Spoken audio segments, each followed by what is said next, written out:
ایشو صاحب د چوپیال بلاسور کې چې کومه واقعه راغلی ده په سون نویت راغلی او تاسو ته اطلاع ملو شو ملزمان یو څومره وخت کې گرفتاری وکړه د واقعې پوره تفصیل راته لګوي. بسم الله الرحمن الرحیم. امکان دا ورکو تاسو مرګرو کولو یا د کومه چې راته څنګه خبرو کولو مقرره کړه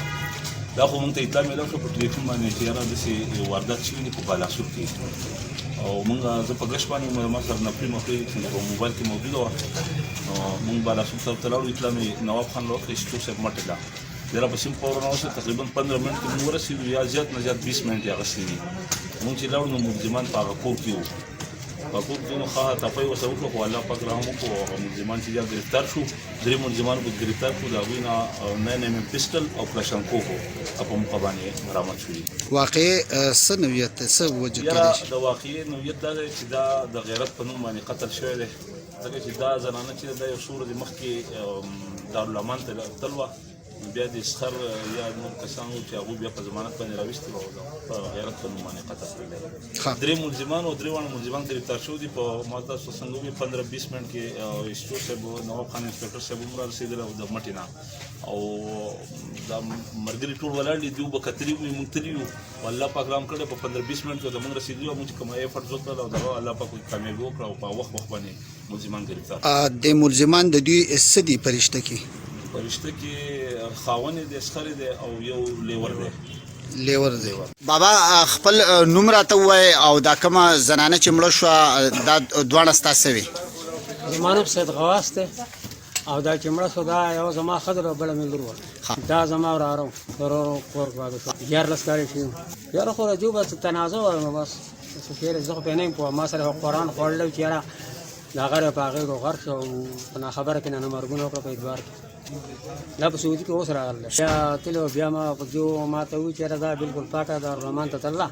او زما سره قرآن هغه په ادوار کې نه مرګونو ضمانت کې دا دغه کو سخر او یو کس په هغه کې ضمانت چې پولیسو کسان نیولې دي او ستاسو پته شته چې هغه نه مطمئن پولیسو نه مطمئن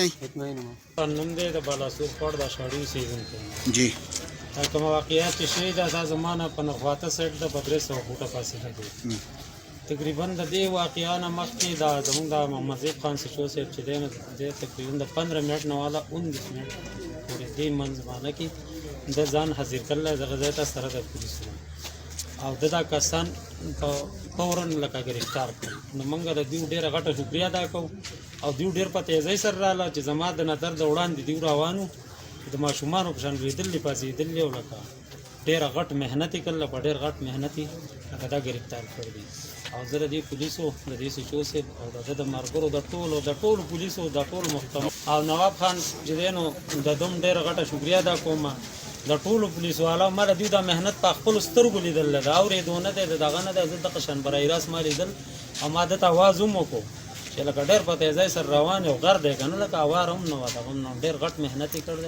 او دای سره د کلاشنکوف او نو په داسې حالاتو کې چې دیو کوم قرباني ورکړي کنه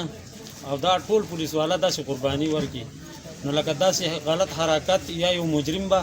د علاقې نه د کلی نه بهر نشي.